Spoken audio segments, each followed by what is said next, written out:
Hello students, हम अपना history का थर्ड चैप्टर देख रहे थे। उसमें जो है हम लास्ट टॉपिक जो है चौथा टॉपिक जो है इस पार्ट का देखने वाले हैं। टॉपिक का नाम है सांस्कृतिक और प्राकृतिक विरासत का प्रबंधन। अभी प्रबंधन इस शब्द का अर्थ है संवर्धन या संरक्षण या नियोजन। तीनों भी अर्थ जो है वहाँ पर हम ले सकते हैं।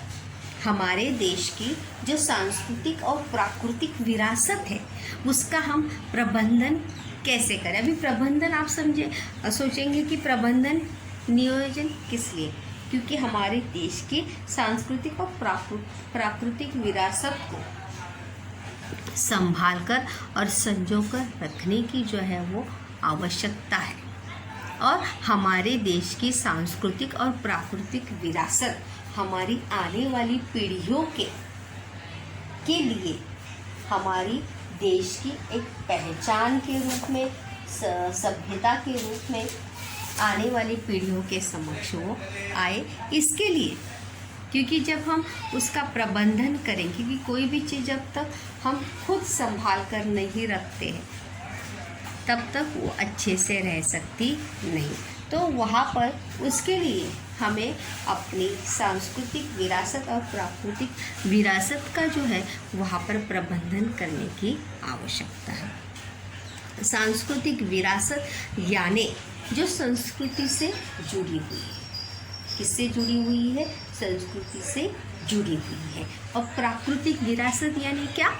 जो हमें प्रकृति ने दी है, जो प्रकृति की देन है, जो नेचर की देन है, जो निसर्ग की देन है, उसे कहा जाता है प्राकृतिक विरासत। हमारे देश में ऐसे बहुत सारे स्थान हैं, ऐसे बहुत सारे क्षेत्र हैं जो क्या है, प्राकृतिक विरासत में आते हैं। तो इस पॉइंट में हम वही देखने वाले हैं कि हमारे देश की सांस्कृतिक और प्राकृतिक विरासत कौन कौन सी है।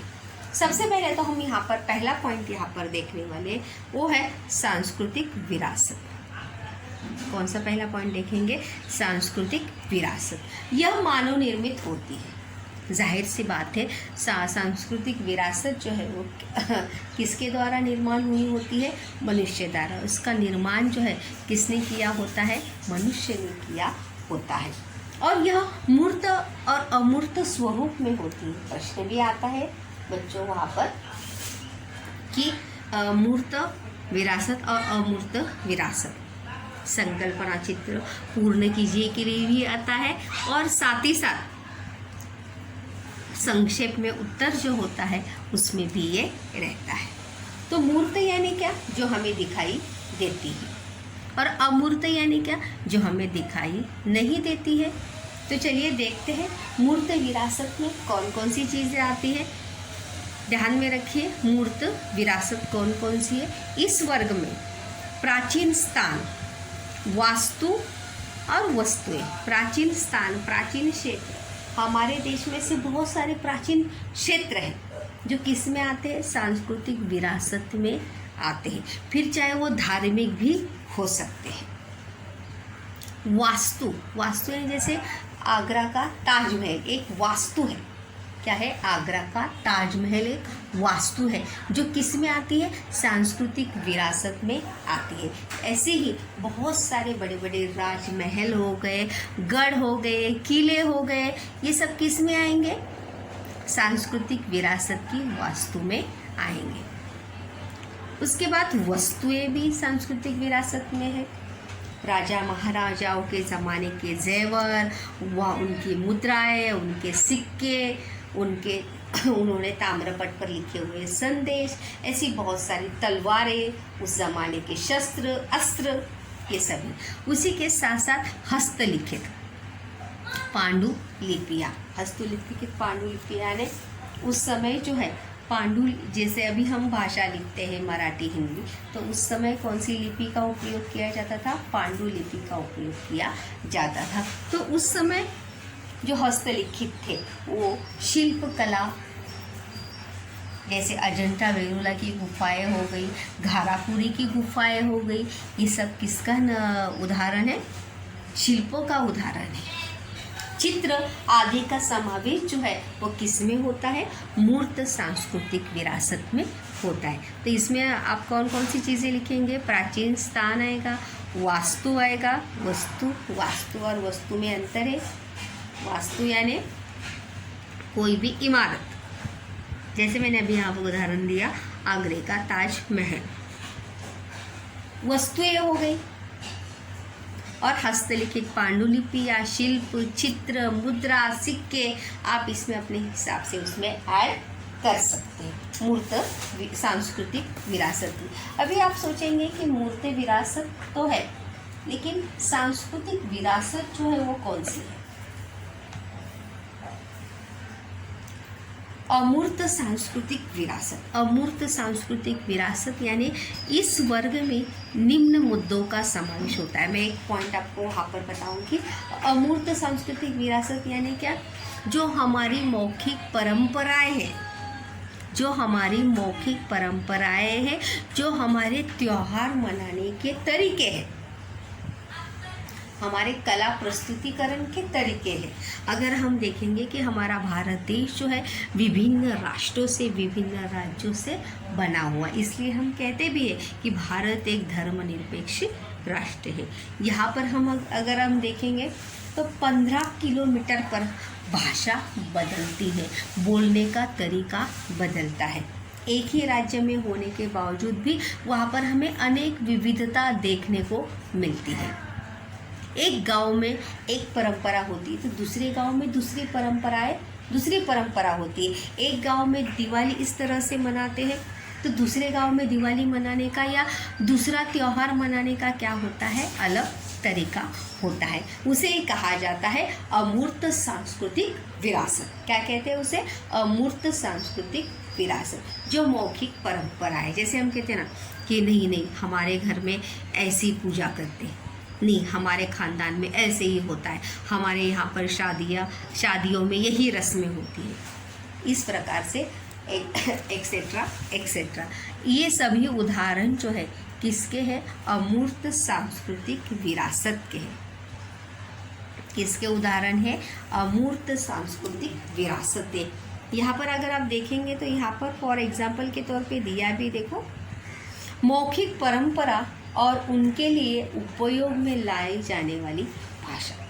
मौखिक परंपरा, जो मौखिक यानी जो कहाँ पर भी लिखी नहीं है, जो बनी हमेशा मानी जाती है कि हाँ हमारे यहाँ ऐसा होता है। कई किताब में लिखा होता है क्या यहाँ पर ऐसा होता है? नहीं, लेकिन फिर भी हम उन्हें मानते हैं और मनाते भी हैं। और भाषा, जैसे अभी मैंने आपको कहा कि हमारे देश में हर 10 किलोमीटर की दूरी पर क्या बदलती है? भाषा बदलती है। क्या बदलती है? भाषा बदलती है। पारंपरिक ज्ञान क्या है? पारंपरिक ज्ञान, कौशल्य, परंपराएं भी अलग अलग होती है सब जगह की। तीज त्योहार पर्व मनाने की सामाजिक प्रथाएं और धार्मिक विधियाँ, पूजा अर्चा करने की प्रथाएं भी सबकी अलग अलग होती है। क्षेत्र के अनुसार, राज्य के अनुसार, लोगों के अनुसार, गांव के अनुसार प्रथा, तीज त्योहार जो है मनाने के तरीके क्या होते रहते हैं? परिवर्तित होते रहते हैं।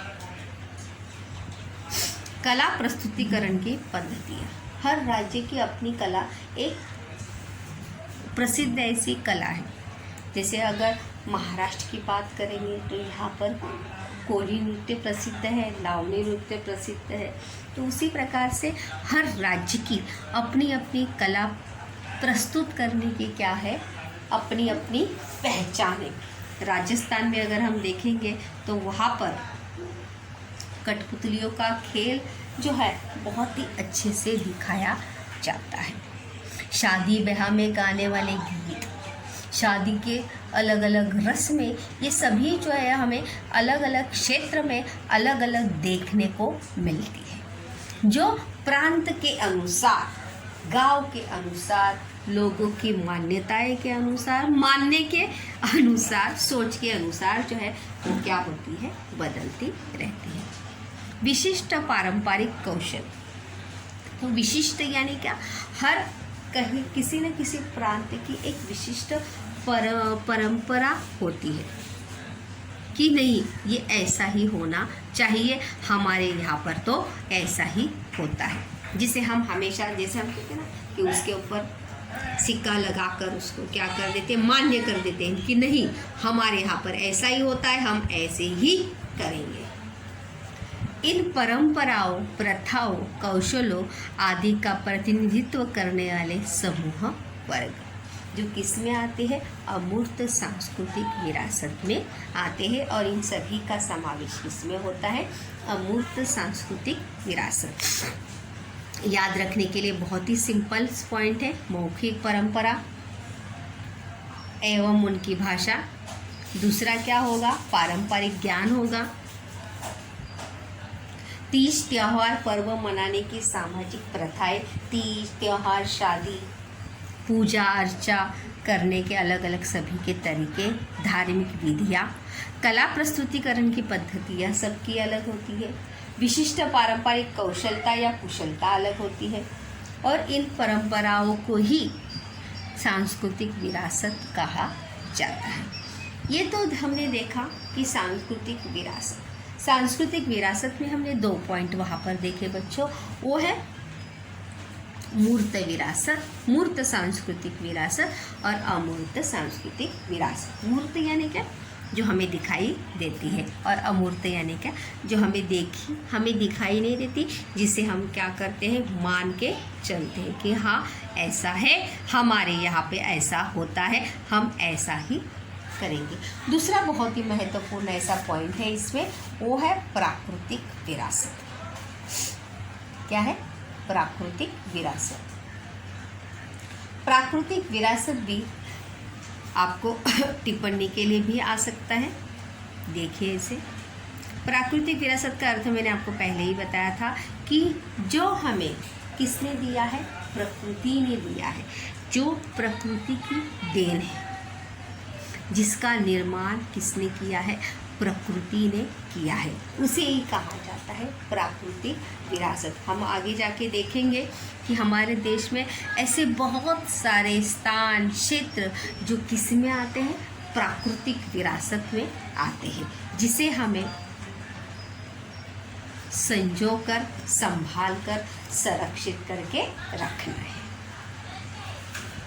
प्राकृतिक विरासत की अवधारणा में प्रकृति में पाई जाने वाली जैव विविधता का विचार किया गया है। जैव विविधता यानी प्राकृतिक विरासत में जैव विविधता यानी कि अनेक प्रकार, जैसे उसमें प्राणी आ गए, वनस्पति जगत आ गया, और उनके अस्तित्व के लिए आवश्यक परिसंस्थाएं, क्योंकि प्राणी भी एक किस में आते हैं, प्राकृतिक विरासत में आते हैं। वनस्पति जंगल भी किस में आते हैं, प्राकृतिक विरासत में आते हैं।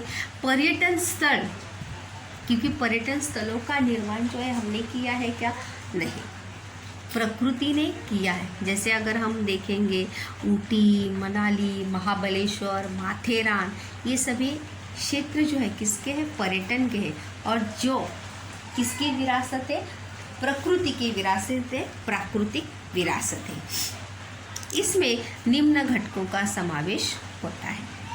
प्राकृतिक विरासत में किन घटकों का समावेश होता है, निम्न यानी कौन से, प्राणी, वनस्पति जगत, वनस्पति यानी सभी वनस्पति,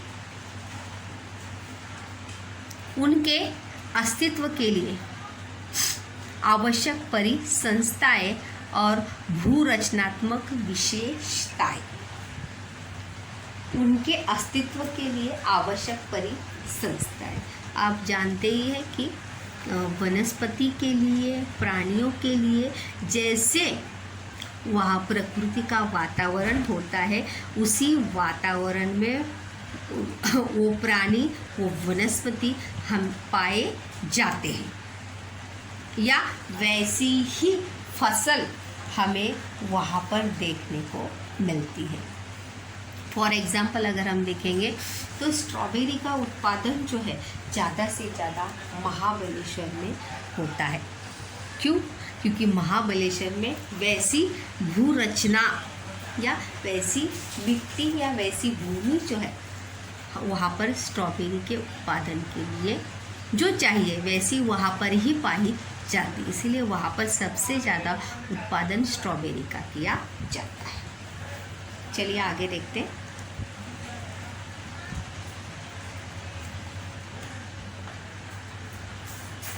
आने वाली पीढ़ियों के हितों का संरक्षण, प्रश्न भी है यहाँ पर कि विश्व विरासत पद के लिए घोषित विश्व विरासत पद के लिए प्राप्त सिद्ध होने वाली स्थानों परंपराओं की सूची यूनेस्को द्वारा घोषित की जाती है। क्यों घोषित की जाती है? क्योंकि कोई भी काम हम तभी अच्छा करेंगे क्योंकि जब हमें उसका इनाम मिलता है या उस काम के लिए हमारे क्या होती है, प्रशंसा होती है, तारीफ होती है। तो विश्व विरासत सूची में अपने देश के स्थानों का नाम दर्ज हो, इसलिए सभी देश क्या होते हैं, हमेशा प्रयत्नशील रहते हैं। तो क्यों घोषित की जाती है? देखिए उत्तर है उसका, आने वाली पीढ़ियों के हितों का संरक्षण करने के लिए हमारी विरासत का संरक्षण होना आवश्यक है। आने वाली पीढ़ियों के लिए मतलब हमारी प्राकृतिक विरासत के बारे में, हमारे प्राकृतिक सौंदर्य के बारे में, सुंदरता के बारे में आने वाली पीढ़ियों को पता चले और उसका संरक्षण हो और हमारी विरासत, इसीलिए कब उन्हें पता होगा, जब उसका संरक्षण होगा तभी। दूसरा पॉइंट क्या होगा वहाँ पर? विलुप्त होने के कगार पर। विलुप्त यानी क्या? समाप्त होने की कगार पर, नष्ट होने के कगार पर। विलुप्त होने की कगार पर पहुंची सांस्कृतिक और प्राकृतिक विरासत का संरक्षण। यहाँ पर देखिए दोनों विश्व विरासत सूची जो है या विश्व विरासत पद जो है घोषित किया जाता है यूनेस्को द्वारा, सांस्कृतिक और प्राकृतिक दोनों भी, इस बात का ध्यान रखिए। दूसरा पॉइंट क्या होगा कि विलुप्त होने की कगार पर पहुंची सांस्कृतिक और प्राकृतिक विरासत का संरक्षण और संवर्धन होने की दृष्टि से विश्व संगठन यूनेस्को ने कुछ दिशा निर्देशक सिद्धांत घोषित किए हैं।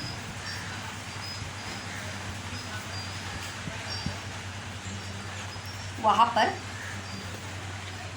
मतलब जो सांस्कृतिक और प्राकृतिक विरासत का संरक्षण और संवर्धन हो, इसलिए विश्व संगठन यूनेस्को ने कुछ दिशा निर्देशक सिद्धांत घोषित किए हैं। किस लिए?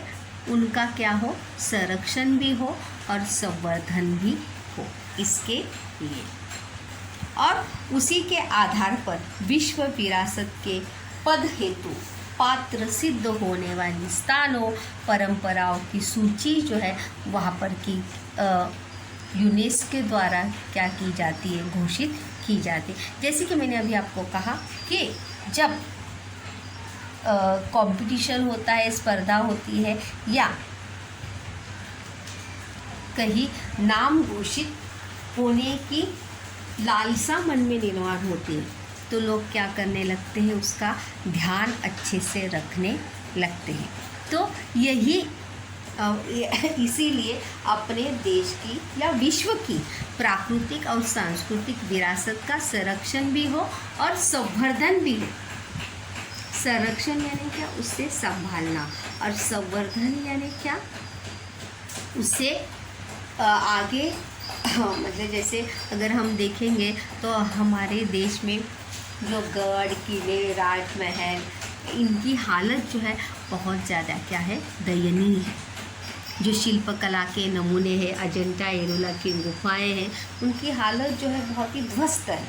तो उन हालतों उन परिस्थिति या उन हालातों को सुधारने के लिए, उनका संवर्धन करने के लिए, संरक्षण करने के लिए यूनेस्को द्वारा दिशा निर्देशक सिद्धांत जो है वो घोषित किए। मतलब अगर इस तरह से उसका ध्यान रखा जाएगा या उस तरह से उसमें परिवर्तन किया जाएगा तो इन स्थानों का, इन परंपराओं का जो है किसमें स्थान प्राप्त होगा, उसे विश्व विरासत सूची में जो है स्थान क्या होगा, प्राप्त होगा।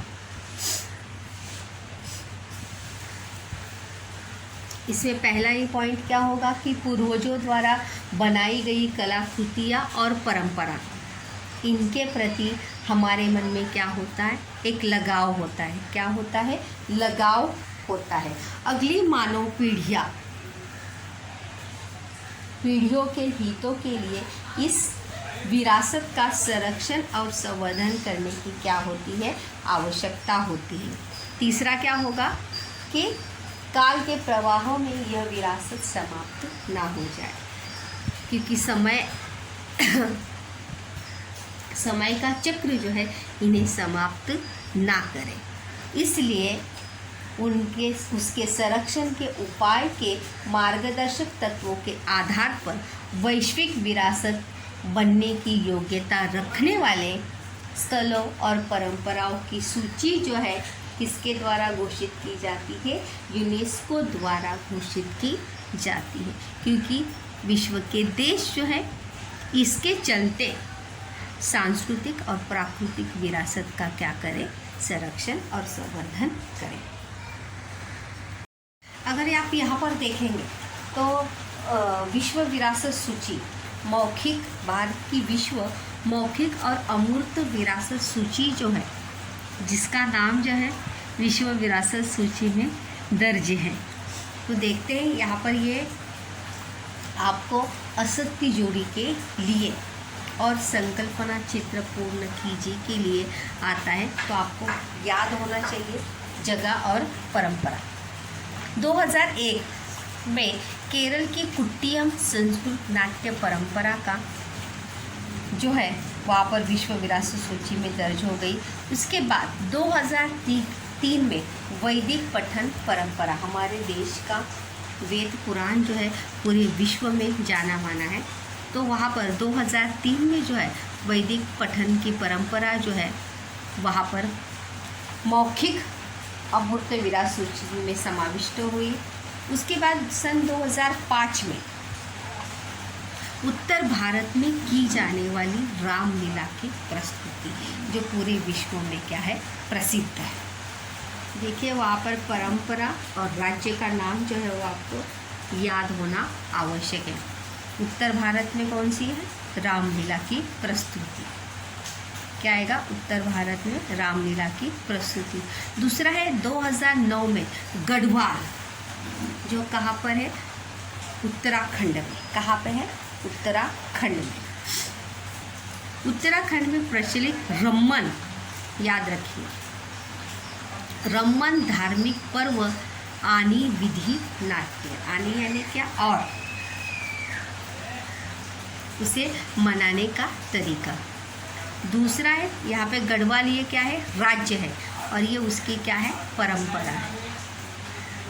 2010 में राजस्थान का कालबेलिया लोक संगीत और लोक नृत्य, यहाँ पर राज्य का नाम क्या है, राजस्थान, और परंपरा का नाम क्या है, कालबेलिया लोक संगीत और लोक नृत्य, जिसका समाविष्ट जो है किसमें है, अमूर्त सांस्कृतिक विरासत।